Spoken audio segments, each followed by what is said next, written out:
Mientras que la tiranía de Nicolás Maduro intenta aferrarse al poder con represión, corrupción y violación de derechos humanos, millones de venezolanos siguen huyendo del país en busca de una vida digna.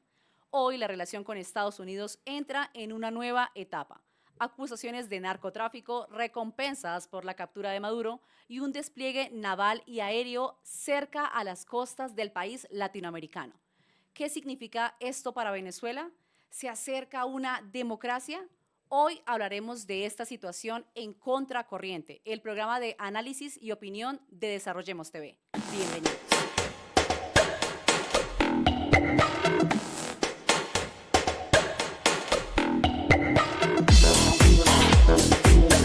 Y para este espacio estoy con Eduardo Vítar, venezolano, quien es coordinador general de Rumbo Libertad, activista de la resistencia venezolana por 10 años desde las calles de este país. Bienvenido, Eduardo. Gracias, Natalia. Gracias por la oportunidad. Eduardo, quiero comenzar por un breve contexto, ¿no? Porque obviamente, bueno, llegó Chávez al poder y cuando muere Chávez en el 2013, en 5 de marzo del 2013, sube al poder Nicolás Maduro. ¿Cómo estaba el país en ese momento? Bueno, fíjate, primero decir que Hugo Chávez no murió en el 2013. Hugo Chávez murió en diciembre del año 2012. Engañaron a todos los venezolanos haciéndoles creer que Hugo Chávez estaba en una recuperación en Cuba. Nosotros tomamos la embajada de Cuba como juventud, como resistencia, como un grupo disruptivo. Tomamos la embajada de Cuba el 14 de febrero del año 2013, exigiéndole a Cuba que entregara el cuerpo de Hugo Chávez, porque sabíamos que estaba muerto y que queríamos ver realmente qué estaba pasando con la persona que debía dar respuesta sobre el destino del país, ¿no? Y básicamente en 4 días de haber estado en una protesta, el 18 de febrero, nos levantan los militares, estábamos todos amarrados con cadenas y candados frente a la embajada. Fue una operación que hicimos muy coordinada y inmediatamente nos dijeron los militares: Eduardo, han logrado el cometido, Hugo Chávez ha llegado al territorio venezolano, está aterrizando en este momento, lograron hacer la presión suficiente. Y bueno, yo le digo: no, la protesta no se va a levantar hasta que veamos a Chávez caminando o en un ataúd, pero queremos saber qué está pasando realmente. Se dieron varias semanas, varios días, hasta que llegamos al día 5 de marzo. El día 5 de marzo anuncian que Hugo Chávez está muerto, y recuerdo que ese día, como a las 11 de la mañana, habían dado una rueda de prensa para decir que Chávez estaba recuperando. Pero a las 3 de la tarde, 4 de la tarde de ese día, cambian la versión y aparecen llorando diciendo que Chávez ha muerto. Lo que te quiero decir con esto es que ellos prepararon un terreno desde el 30 de diciembre al 5 de marzo, haciendo una preparación para esa transición, para que esa transición llevara a la continuidad de un sistema. Desde ese inicio de la muerte de Hugo Chávez, Nicolás Maduro es ilegítimo en el cargo. El 14 de abril se produjeron unas elecciones en Venezuela. El 14 de abril del año 2013 ocurre una reedición de elecciones, nuevamente con un candidato presidencial que había participado el 7 de octubre contra Hugo Chávez en el año anterior, 2012, que fue Enrique Capriles. Enrique Capriles le ganó la campaña a Hugo Chávez, fue presidente realmente electo, y posteriormente muere Chávez y llega a la elección del 2000. Quiero decir algo, aunque suene duro, pero yo ese día yo quiero y decidí debo decirlo. romper lo que ya yo sentía por dentro, que estábamos siendo traicionados, vendidos, entregados en bandeja de plata al chavismo, y empiezo a trabajar prácticamente solo con una coalición de jóvenes para traer adelante una nueva narrativa: los libertarios en Venezuela, ¿okay? La derecha en Venezuela, que no ha existido por mucho tiempo. Desde el año 58 en Venezuela gobierna la izquierda, es un bipartidismo de izquierda que se reparte el poder sistemáticamente. Entonces, básicamente, desde ese año específicamente, desde el abril del año 2013, yo vengo llevando adelante una postura clara frente al chavismo y frente a lo que he llamado la opoficción. La opoficción es esa oposición ficticia que construyó el chavismo para durar en el poder tiempo indefinido, con una estrategia que se puede catalogar como una estrategia de las tijeras o como una estrategia de la indefinición política. El tiempo pasa y no pasa nada. Sí, todo sigue igual o peor. Lo que más se puede recordar la comunidad internacional recientemente, porque si me voy a los años anteriores voy a revisar una cantidad de escenarios históricos que la gente pudiera decir, oye, ¿verdad? Pasó eso. ¿Y qué pasó? No ocurrió nada. ¿Quién lo hizo? La misma oposición, entre comillas oposición. Entre el año 2019 y años como el año 2023, ¿quién estuvo a cargo de la política venezolana, de la oposición que prometió que iba a hacer todo y contó con 60 países y contó con toda la ayuda internacional y millones de dólares por parte de la USAID y empresas privadas para, entre comillas, liberar a Venezuela? Todo el mundo se recuerda el caso de Juan Guaidó. ¿Qué hizo Juan Guaidó con el dinero y con el apoyo internacional? Traicionó tanto a la comunidad internacional, al gobierno de Trump y traicionó Al pueblo. inclusive al pueblo venezolano que creía que él iba a hacer algo. Hay elementos fundamentales acá que son desde el punto de vista ideológico que me han llevado a mí a confrontar ese sistema, porque hay una máxima: no vas a sacar a un socialista con otro socialista. ¿Quién es Juan Guaidó? ¿Quién es su partido? ¿A qué representa esta coalición política de la oposición? Por un lado tienes el chavismo, el Partido Socialista Unido de Venezuela, que pertenece al Foro de Sao Paulo, donde Petro suscribe internacionalmente. ¿Okay? Es un gran partido donde está la FARC, donde está el ELN, donde están todos los grupos internacionales de izquierda de la región. Pero del otro lado, ¿qué tienes como oposición? Tienes a la oposición que pertenece internacionalmente a la Internacional Socialista. ¿Quién es el presidente de la Internacional Socialista? Pedro Sánchez. ¿Quién es el vicepresidente de la Internacional Socialista? Un venezolano llamado Henry Ramos Ayud. Henry Ramos Ayud políticamente vendría siendo el que toma las decisiones políticas de la oposición en Venezuela. Y hoy, la persona de turno que viene a reemplazar a Juan Guaidó después de su quemada política, como la tuvimos con Capriles, como la tuvimos con Rosales, como la tuvimos con todos los anteriores candidatos de la oposición política, hoy tenemos a María Corina Machado. Y María Corina Machado vendría siendo la figura, vamos a decirlo así, más progresista de esa izquierda. Representa las ideas progresistas en Venezuela. ¿Qué te quiero decir con eso? Quien levanta las banderas LGBT en Venezuela, por ejemplo, es María Corina Machado. Quien levanta la bandera de la Agenda 2030 es María Corina Machado.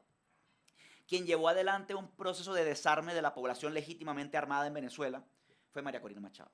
Hubo una ley creada en Venezuela entre el año 2010 y el año 2013, votada en el año 2013, cuando Diosdado Cabello, el jefe del cartel del narcotráfico, era presidente del Congreso y María Corina Machado era diputada del Parlamento Nacional. Esta ley que ella creó, que se llamó Ley Desarme, Control de Armas y Municiones, que ella creó, que desarrolló con su equipo y su gente, sus asesores, como Vladimir Petit y toda esta gente.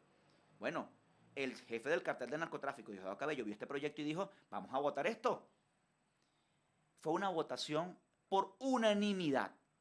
La bancada del chavismo, lo que yo llamo los cavernícolas de izquierda, con los torpes de la centroizquierda, que siempre le ponen una bandera, un tapete rojo, una alfombra roja a la izquierda más radical para que se mantengan en el poder.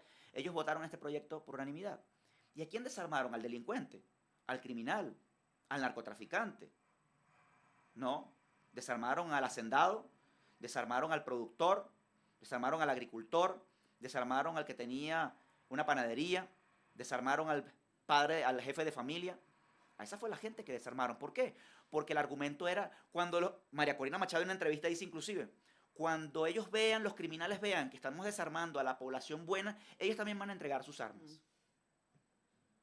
¿Qué estamos haciendo realmente en Venezuela con esta gente conduciendo a la gente al fracaso, a la frustración y la derrota? Hay una estrategia clave acá. La expulsión de millones de venezolanos del territorio venezolano al ver que no va a haber una solución. De 30 millones de venezolanos ya llegamos a 10 millones de venezolanos fuera del territorio venezolano. Estamos hablando de algo gigantesco, que además es una estrategia para desordenar el resto del mundo, para causar caos en Colombia, en Estados Unidos, en Brasil, en Argentina, en Chile, en Perú, en Ecuador, en España, porque de alguna manera desajusta la economía de otros países.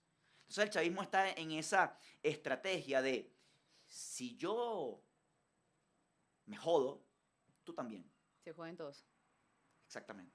Y hablemos de ese se joden todos para que la gente entienda un poco, bueno, está Maduro y cuál es esa política que empezó a hacer o no hacer para destruir Venezuela, digamos a nivel de educación, a nivel de economía, imprimir billetes, seguir con los subsidios, a nivel de salud. ¿Cómo fue que llegó Maduro a destrozar todo? Bueno, pero es que la destrucción no ha venido con Maduro. La destrucción inició con Chávez. Pero yo te puedo decir que no inició con Chávez tampoco. Inició en el año 1958.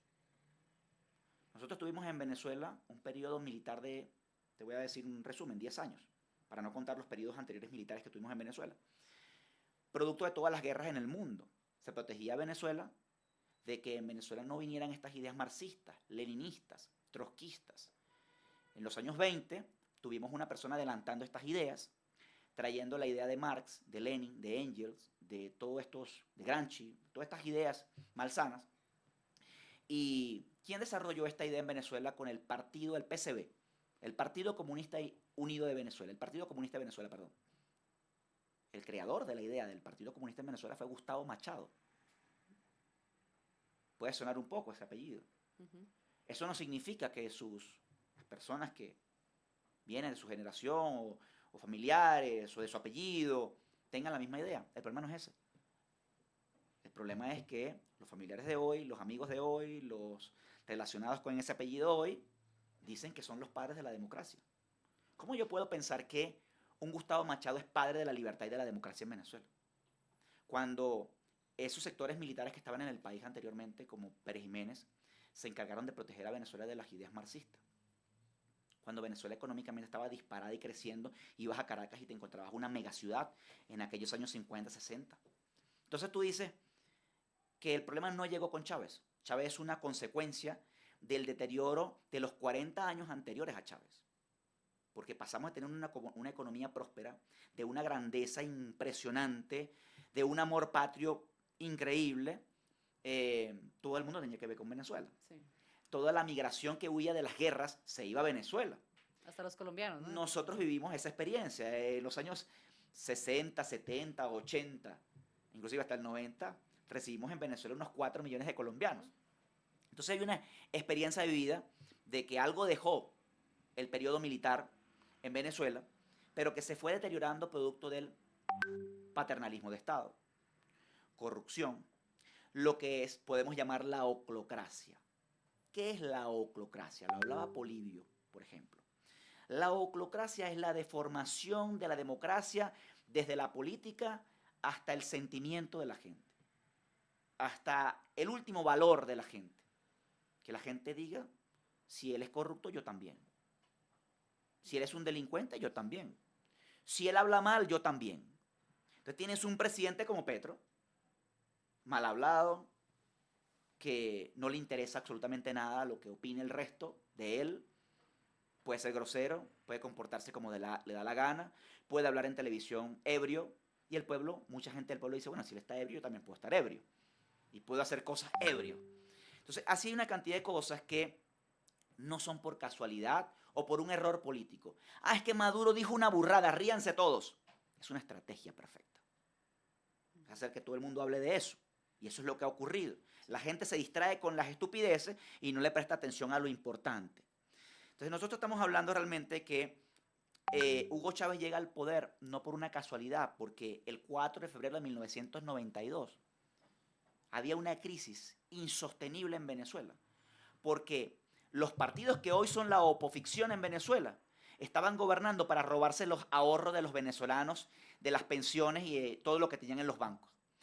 Estaban cometiendo los peores crímenes en Venezuela. Y la gente los cuestionaba. Todos los periódicos en Venezuela en esos años 70, 80, 90 era que tú podías palpar que venía un problema en Venezuela. ¿Y qué creó esa clase política venezolana? Le permitió a un Hugo Chávez, una madrugada, tomarse el Palacio Presidencial después de que viajó unas horas, viajando de un estado para otro con 200 jóvenes militares, se tomó el Palacio Presidencial y lo presentan en la mañana en televisión diciendo este es el héroe. Y lo presentan en Venevisión diciendo una frase: por ahora los objetivos no han sido alcanzados. Lo llevan a la cárcel. En el año 93, esto fue en el año 92, en el año 93 vienen unas elecciones. ganó, entre comillas, una persona que no tenía una relación muy directa como Acción Democrática y Ecopey con los partidos. Este era un sindicalista de izquierda, que era como una especie de outsider, pero que era de izquierda, gana la elección, le roban la elección y ponen a Rafael Caldera de presidente en ese momento.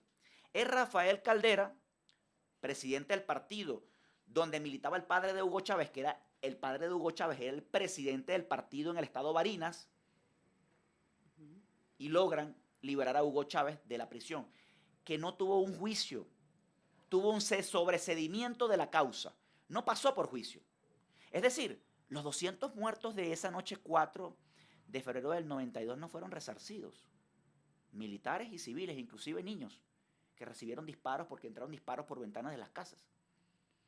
No pagaron nunca por 200 muertos que causaron. Entonces, llega al poder ¿cómo? Con una creación de narrativa. Este es el hombre que va a salvar a Venezuela. En el año 93, que sale de la cárcel, comienza a recibir estos apoyos internacionales de izquierda, a ser reconocido como un héroe. Pero en el año 94 se viene a Colombia y hace un juramento en el Monumento de Héroes. Y hace un juramento en la Casa del Libertador Simón Bolívar. ¿Quién acompañaba a Hugo Chávez en este juramento? El señor Petro. Ya venían trabajando Desde esa época. la llegada al poder. En el mismo año 94, Hugo Chávez se va a la Universidad de La Habana a conocer a Fidel Castro. Recibió honores presidenciales, sin ser todavía ni siquiera entrado en campaña electoral, porque la campaña vino en el 98. Dice que quiere instalar en Venezuela el programa castrista cubano, que Venezuela debía ser la nueva Cuba. Y posteriormente a eso, en el año 95, Hugo Chávez se inscribe en el Foro de Sao Paulo, en Montevideo. Pero ¿cuándo fue creado el Foro de Sao Paulo? En el año 90, un año después que cayó el muro de Berlín en el 89. Es decir, las ideas que habían fracasado en Europa, que ya nadie quería el comunismo y que veía el fracaso, ellos dijeron, hay un territorio fértil para tratar estas ideas ahora acá. Latinoamérica. Y se vinieron a Latinoamérica en el año 89-90, montaron el Foro de Sao Paulo en el año 90, ¿y quiénes instalaron el Foro de Sao Paulo? Lula y Fidel Castro. Y en este Foro de Sao Paulo, a partir del año 95, comienza a entrar Petro, Chávez y todos los demás. Y en el año 98, este Foro de Sao Paulo, que se financia con las FARC, que se financia con el ELN, que se financia con todos los grupos criminales irregulares, para lavar dinero en ese foro, comenzaron a financiar presidencias como la de Hugo Chávez. Y después, con el retorno de capital de Venezuela, comenzaron a financiar presidencias en Argentina, en Uruguay, en Paraguay, en Ecuador y en el resto de los países como Brasil. Entonces, lo que te quiero resumir con esto es que el problema no inició con Chávez. Hay que ver la realidad. ¿Cómo se originó esto? ¿Y qué tenemos? Un bipartidismo que tuvo una metamorfosis desde el año 58 hasta el año 98. Cuando llega Chávez, lo que anteriormente era Acción Democrática y COPEI, se metamorfoseó, tuvo una metamorfosis y se convirtió en el Partido Socialista Unido de Venezuela y la Mesa de la Unidad Democrática. Y continúa siendo ese monstruo de dos cabezas. Es una misma izquierda, pero con dos cabezas. Entonces le hacen creer al venezolano y a la comunidad internacional que alguien los está defendiendo. Y lo único que aquí está pasando es el tiempo. No pasa más nada. Ruina. ¿Y cuál es, ya que estás hablando del Foro de Sao Paulo y demás, y el socialismo que llegó a Latinoamérica?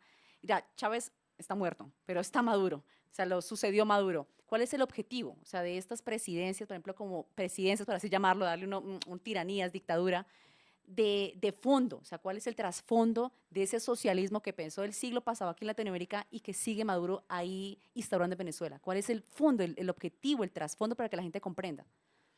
El fondo de todo esto es que el crimen gobierne, que el saqueo continúe, el tiempo que tenga que continuar, el tiempo que puedan resistir.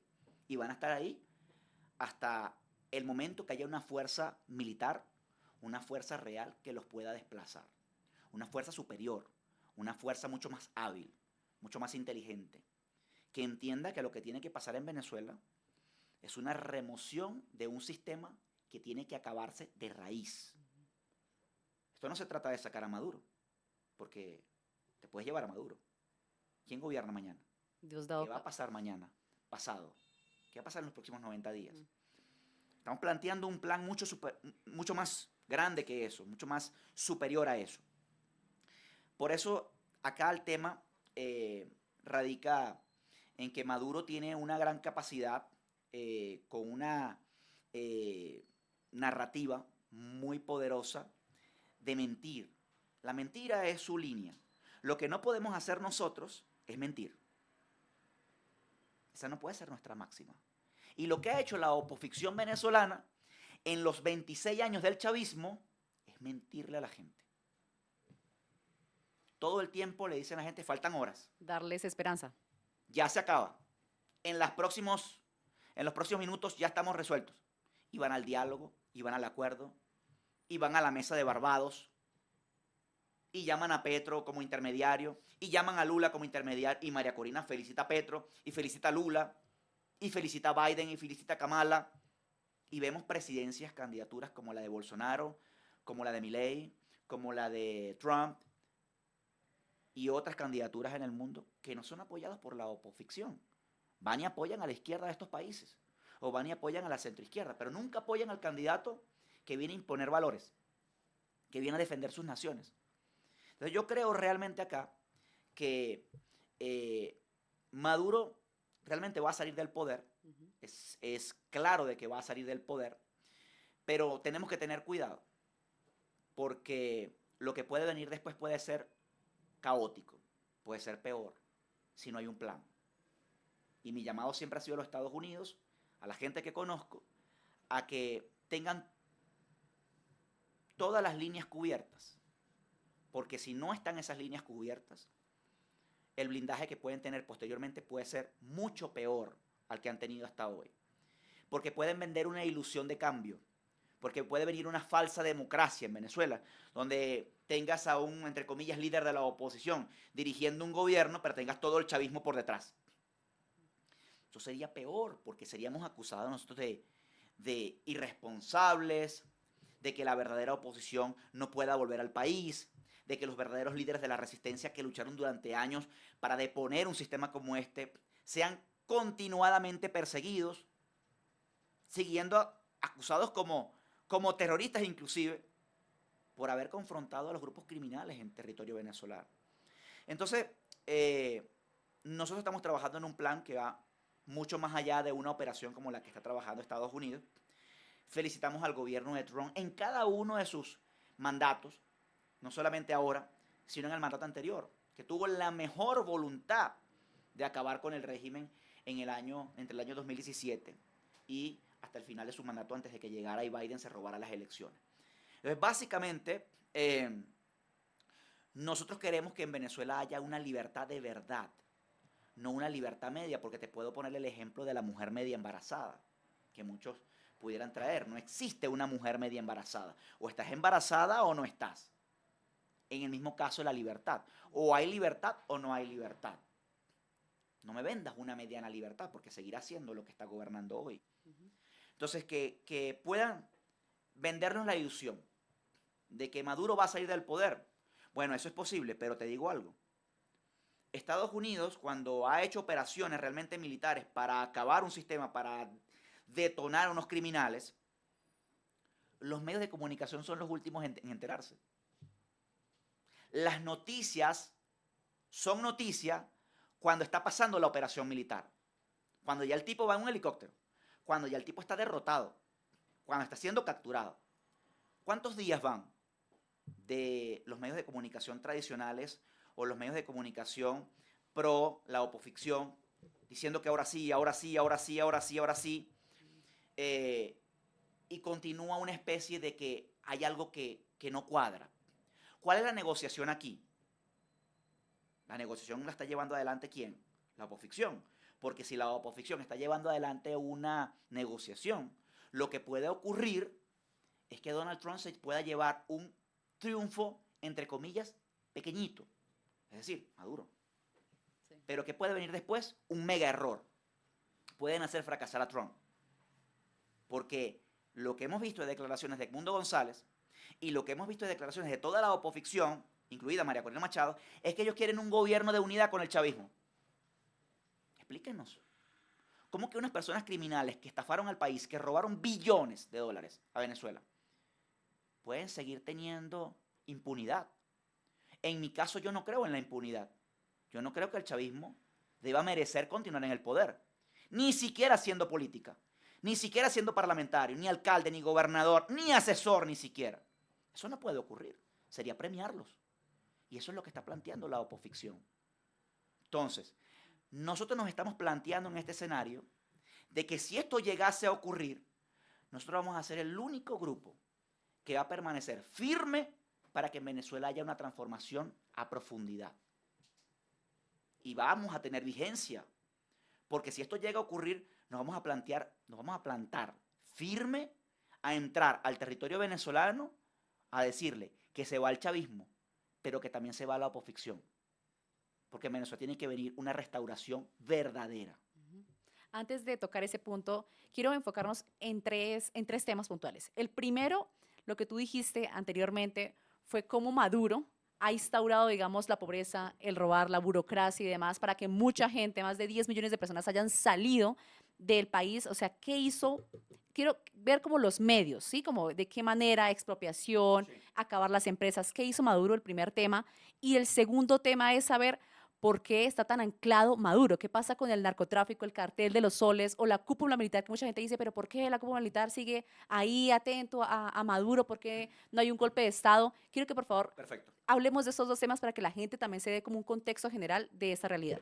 Bueno, fíjate, en el año 2002 hubo un levantamiento militar de todos los sectores, de cuadros medios a los cuadros altos en Venezuela. El alto mando militar, capitanes, inclusive soldados, que se levantaron y depusieron a Hugo Chávez y lo mandaron a la isla La Orchila. Eso fue el 11 de abril del año 2002. Hubo un gobierno especial de transición que se instaló en ese momento. Eso fracasó. El 13 de abril, estas personas tuvieron que salir del país. Porque el día 13 de abril, la oposición le dijo a los medios de comunicación y al mundo que esto no era democrático, que Hugo Chávez había ganado en el 98 y luego en el año 2000 por la vía democrática. Y él tenía que terminar su mandato presidencial. ¿Qué ocurrió en este momento? La verdadera oposición se fue al exilio. Hoy tienen 80, 90 años, muchos han muerto. Los verdaderos militares patriotas se fueron del país, pero Chávez tenía una misión. Y voy a llegar a ese punto porque es interesante tu pregunta. Infiltrar primeramente a las Fuerzas Armadas, que Chávez no podía hacerlo. Porque los cubanos querían infiltrar al ejército, querían infiltrar a la aviación, a la guardia, querían infiltrar a la naval, todo. Y no podían, porque los militares se resistían. Hey, Chávez, puedes hacer eso. Y lo fue haciendo de a poco, gradualmente. Pero ¿cuándo sucede una hecatombe sobre esto? Una depuración total a partir de que Maduro llega al poder. ¿Por qué? El hombre de Hugo Chávez en el poder, el segundo hombre más importante de Hugo Chávez en el poder, siempre ha sido Diosdado Cabello. Porque es persona más de confianza, que participó en la intentona golpista del 4 de febrero, una de las personas de ese grupo llamado el chavismo originario. Ahí entra Luis Ortega Díaz, Rafael Ramírez, que fue presidente de PDVSA, Luis Ortega Díaz, que luego andaba con Guaidó, y esa mistura, ¿no? Esa mezcla de socialistas. Pero lo principal que hizo Maduro al llegar al poder fue la depuración total de las Fuerzas Armadas. Cortar rabo y oreja, porque eso era lo que lo iba a mantener en el poder. Pero viene otra profundización de la revolución. La destrucción total de PDVSA. No nos interesa vender petróleo. Pasamos de tener una producción de petróleo de 3, casi 4 millones de barriles de petróleo por día, pasar a 400.000 barriles, 600.000 barriles. Y ahí, haciendo ese juego entre ese número, ¿no? ¿Cuánto dejó Chávez, entre comillas, el gobierno de Chávez, el barril de petróleo? Si mal no recuerdo, entre $103 a $109 por barril.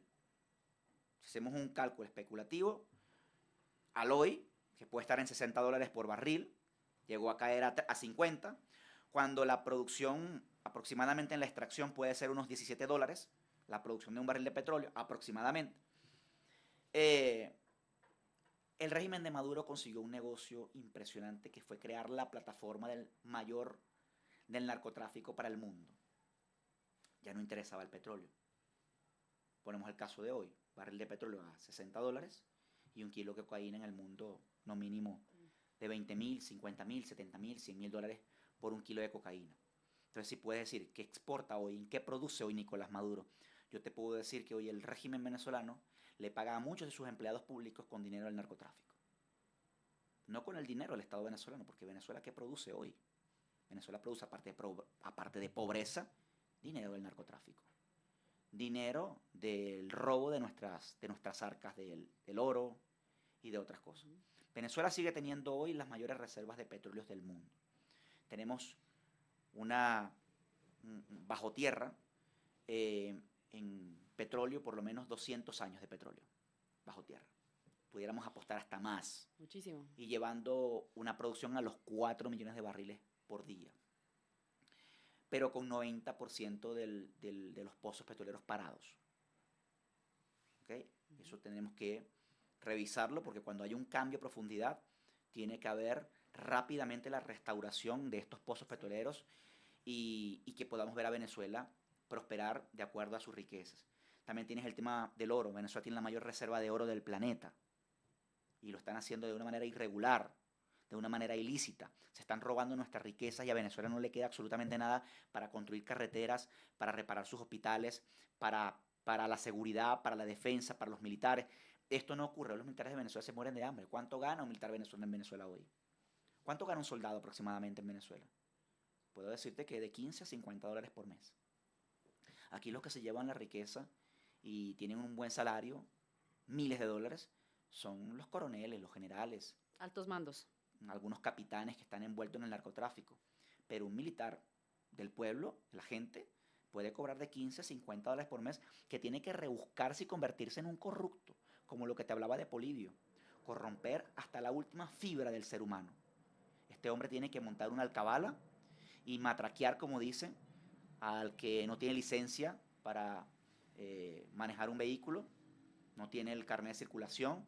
Miren, tu carnet está vencido, págame $100. Entonces, eso es un ejemplo de cómo corromper a una sociedad en su conjunto. Eso es lo que está pasando en Venezuela. Entonces, ya te nombré el tema de lo que hizo Maduro primero, con el tema de las Fuerzas Armadas. Te mencioné el tema del narcotráfico profundizado. Y una de las cosas que más hizo Maduro también fue destruir el tema económico del país porque le conviene que el país sea pobre totalmente, que dependa del Estado. Yo diría que Venezuela ni siquiera existe un Estado. En Venezuela no hay una república, no existen instituciones. Es un tirano que está en el poder y que tiene una estructura que se encarga de cumplir algunas metas para mostrar una apariencia de Estado o de democracia. Así como muestra una apariencia con opoficción. Bueno, pero la opoficción se llevó unas gobernaciones, unas alcaldías, un congreso, unos diputados. La oposición se puede mover libremente en un camión y lanzar besitos al público y repartir caramelos y hacer campaña como hizo María Corina Machado recientemente en el 2024. Yo le hiciera una pregunta al público. ¿Será que una persona como yo con este discurso y diciendo lo que hay que hacerle al chavismo y pensando como yo pienso y todo lo que hice en Venezuela anteriormente, a mí se me permitiría hacer política en Venezuela? Yo estaría preso, muerto en Venezuela. Entonces, básicamente lo que tenemos que poner sobre la mesa es cuál es el tablero. El tablero es un tablero totalmente irregular. Estamos hablando de unos criminales con unos cómplices repartiéndose el sistema. ¿Dónde entramos nosotros en el juego? No entramos.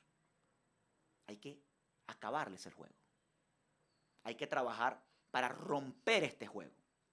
Y yo estoy haciendo un trabajo para eso. Porque no hay otra forma. Nosotros vendríamos siendo el grupo disruptivo que no tolera que estos dos grupos se estén repartiendo el país. Porque si seguimos aceptando que hay que apoyar a la oposición, hay que apoyar al líder de turno, Yo voy a llegar a los 70 años entonces, viendo ese juego. Y yo no quiero que mi país sea una Cuba. En ese juego, Eduardo, ¿qué papel ha entrado Rusia, China y Cuba para que esta tiranía y dictadura siga? Mira, obviamente ellos tienen un juego eterno, así como lo han tenido con Cuba, ¿ok? Tenían un posicionamiento geográfico, geopolítico, estratégico para todo lo que significa su comercio, su estrategia económica, tener posicionamiento en algunas cosas que tienen que ver con su movilidad e intereses, también para los grupos irregulares que responden a estos movimientos o naciones. En el caso de Colombia, por ejemplo, vemos una acción directa, por ejemplo, Cuba, la FARC, el ELN y todos los grupos que responden a Cuba. En el caso de China, de Rusia, mira, vemos el caso de Irán unido a estos grupos, pero buscando tener una influencia acá en esta región de los islámicos, teniendo terroristas como Hamas, como Hezbollah en Venezuela. Entonces, ese tipo de cosas es una primera influencia. Lo otro es lo que sacan como producto de Venezuela. ¿Qué se va de Venezuela para Irán? Para atacar a nuestros aliados naturales como Israel y otros países. Para atacar a España, teniendo un cómplice en el poder como Pedro Sánchez. De Venezuela salen los mayores cargamentos de uranio para hacer las bombas y para producir, para tener minerales, para construir drones y para hacer todo lo que se hace en materia militar para alimentar a los que van y mandan misiles a Israel. ¿Cuánto gasta Israel con un misil para proteger a su nación? Un misil que dispara la cortina de hierro. Para detener un misil que viene en contra de una población desarmada, cuesta $50.000 el disparo de un misil. Destruir un misil en el aire cuesta $50.000. ¿Por qué mi llamado a este escenario de que países como Estados Unidos, Israel y otros países, Taiwán, que deberían ser nuestros aliados naturales frente a todos los que están destruyendo sus naciones, la médula está acá. La médula es Venezuela.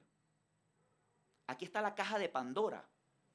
De aquí está saliendo todo lo que va a destruirlos allá. Ustedes van a seguir gastando dinero allá para protegerse de los enemigos allá, pero va a seguir yendo el dinero al narcotráfico y el mineral y todo lo que va para financiar este proceso. Lo mismo están haciendo acá en Colombia. No lo están percibiendo. Mucha gente piensa que, bueno, no va a pasar nada, pero en las sombras que está ocurriendo, yo siento que básicamente lo que se vive en Colombia ya lo vivimos en Venezuela entre el año 2002 al año 2007. Esa es la Venezuela de hoy, esa es la Colombia de hoy. Están en pañales todavía, están entrando en ese periodo revolucionario. ¿Qué es la revolución? La revolución es el aumento metódico o acelerado del caos.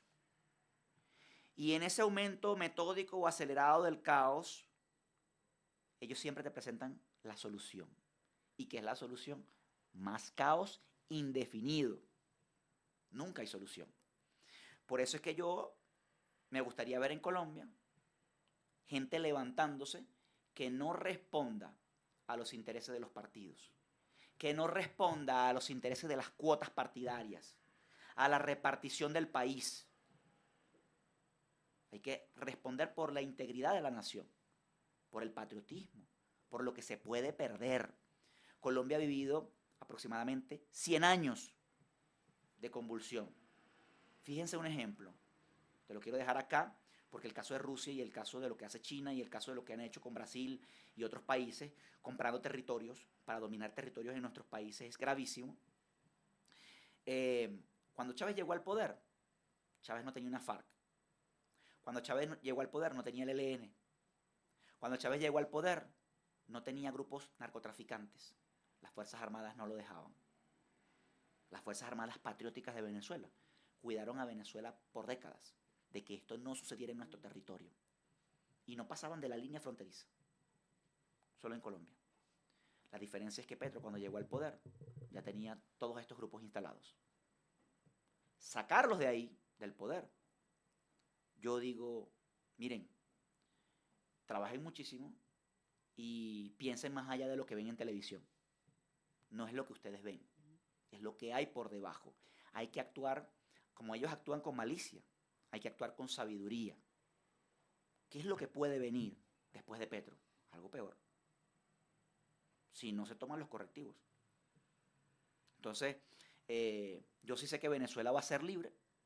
Quizá una primera etapa va a ser medio convulsionado, va a ser confuso.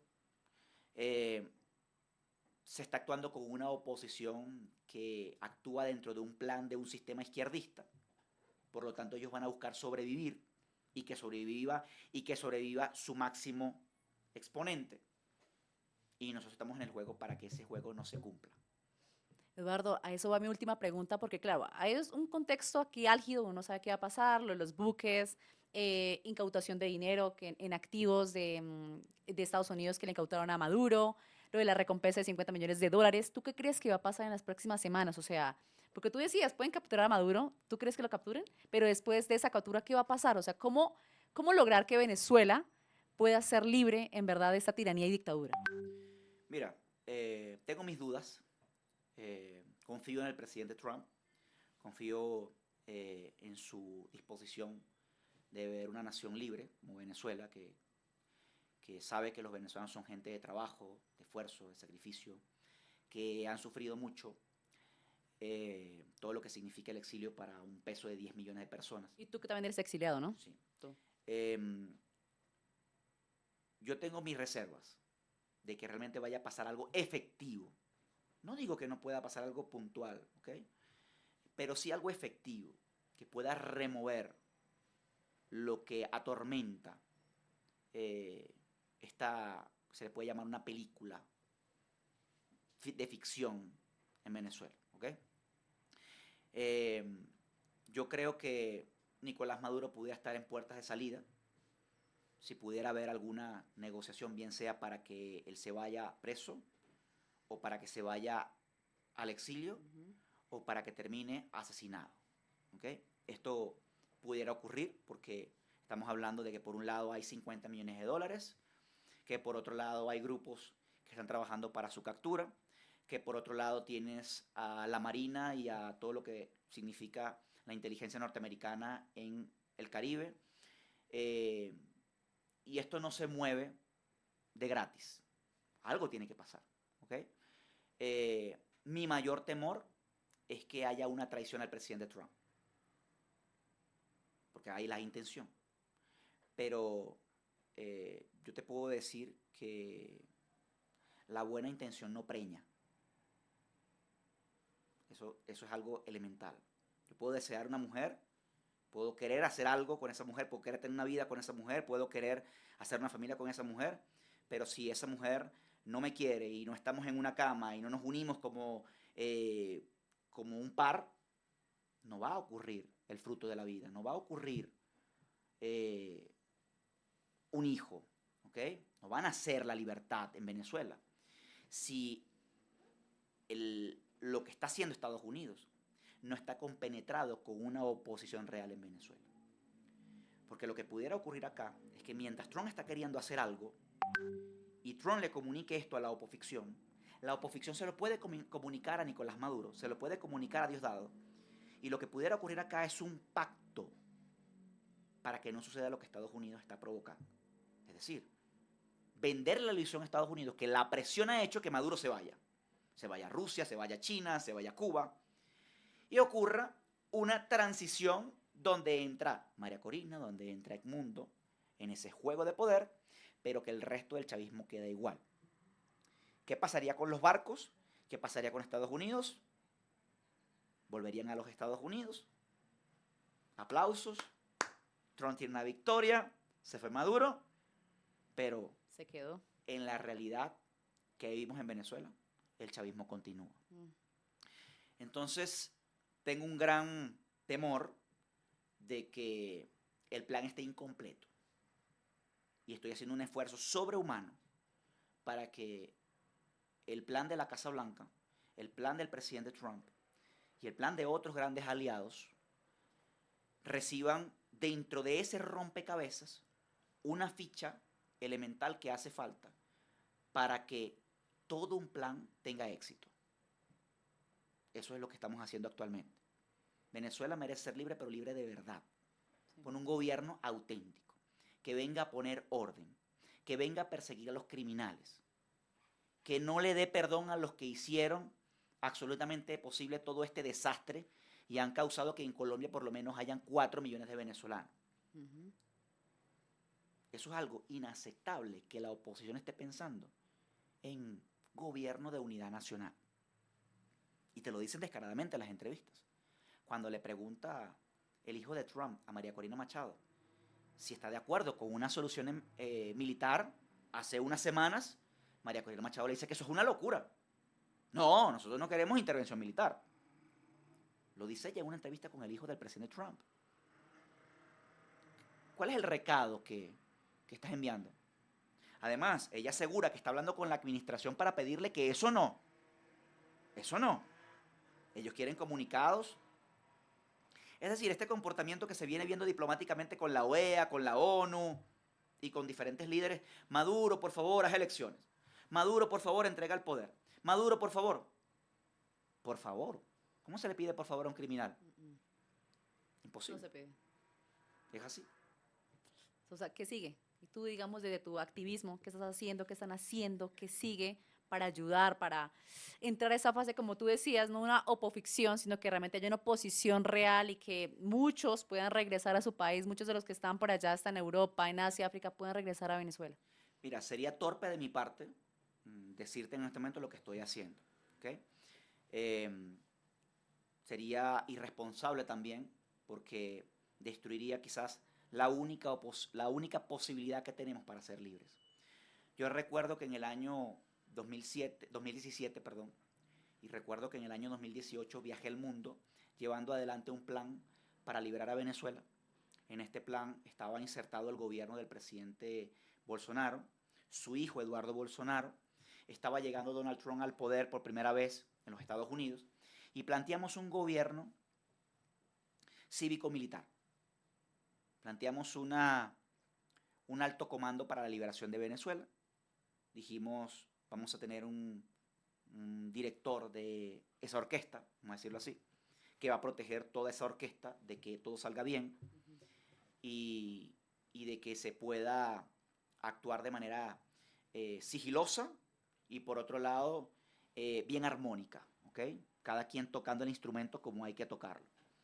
Pero ocurrió algo y ocurrió desde Colombia, no voy a dar el nombre, pero ocurrió desde Colombia que a una persona de muy alto nivel le conté mi plan, dije claramente lo que quería hacer y esta persona vio en mí un joven apasionado que tenía 29 años en ese momento y que pensó que tenía la mejor idea, pero quizá no tenía la gente para hacerlo o no tenía la articulación política para hacerlo. Y agarró mi plan y se lo entregó a la opoficción. Y así es como nace con mi plan Juan Guaidó. El plan que surgió de la noche a la mañana con Juan Guaidó fue para obstaculizar un proceso que iba a suceder, porque iba a suceder. Iba a ocurrir una presidencia, se le puede decir interina, ¿okay? Una transición que iba a poner orden en Venezuela y que iba a liderar al país hacia una convulsión para sacar a Maduro y todo su séquito del poder. Pero no se dio. ¿Y qué se perdió? Si sacamos el cálculo desde la llegada de Guaidó el 23 de enero del año 2019. ¿Qué sucedió? ¿Qué fecha estamos hoy? 21 de agosto de 2025. ¿Cuántos años pasaron? ¿Cuánto tiempo perdimos?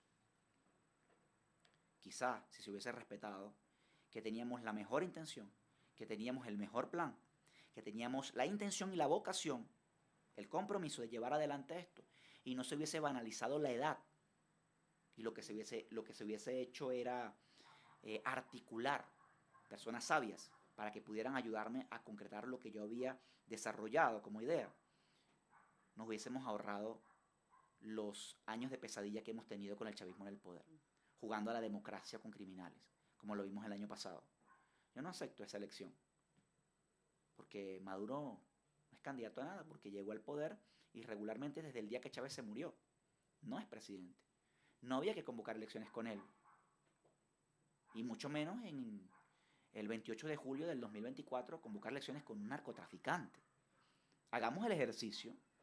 Imagínense ustedes ver a un buen colombiano, a un gran colombiano, siendo un oponente de Pablo Emilio Escobar Gaviria, disputando una elección presidencial. Sería un absurdo. Lo primero que tendría que hacer el colombiano, es decir, esta elección no va, ya va, hasta que lo metas preso, hasta que él salga de la contienda no hay elección. Porque ¿qué puede pasar? Que el narcotráfico te compre la elección y pase lo que ha pasado eternamente. Y pasó en Venezuela. Y pasó en Venezuela. Así es. Entonces, eso es lo que te puedo decir. Estamos haciendo un gran trabajo, no de ahora. Hay un gran sacrificio de 10 años en la pelea, 10 años en el combate, 10 años viendo morir a compañeros al lado nuestro, 10 años sabiendo que hay compañeros torturados aún en las mazmorras del régimen en Venezuela, a quienes les cortan los testículos con electricidad, a quienes golpean hasta que pierdan la vista, a quienes le sacan las uñas y le entierran agujas por la punta de los dedos, a quienes le hacen las peores maldades, a quienes vejan, a quienes violan realmente, porque a muchos los han violado en Venezuela, siendo militares inclusive, para golpearlos moralmente cuando se rebelan contra el régimen. Y ese tipo de cosas yo las llevo por dentro como un compromiso. O sea, no hay absolutamente nada que me empuje a hacer esto que el compromiso que tengo con esa gente, con los que estuvieron conmigo y con los que sé que continúan pasándola mal en Venezuela. Entonces, voy a continuar tocando las puertas que haya que tocar, hablando con la gente que haya que hablar para que reaccionen. Porque yo recuerdo también que cuando llegué a este país, hablé con un presidente y hablé con presidentes de este país, que cuando yo le hablaba de esto, me decían que yo era un soñador, que yo estaba exagerando, que tenía que ayudar a la oposición, que tenía que trabajar en unidad. ¿Y cuál era mi respuesta a estas personas? Cuando usted va a una confrontación, cuando usted va a una guerra, la guerra no puede ser dirigida por un general traidor. El general tiene que ser un patriota que no va a entregar su causa por nada del mundo. Eso es lo que nosotros representamos.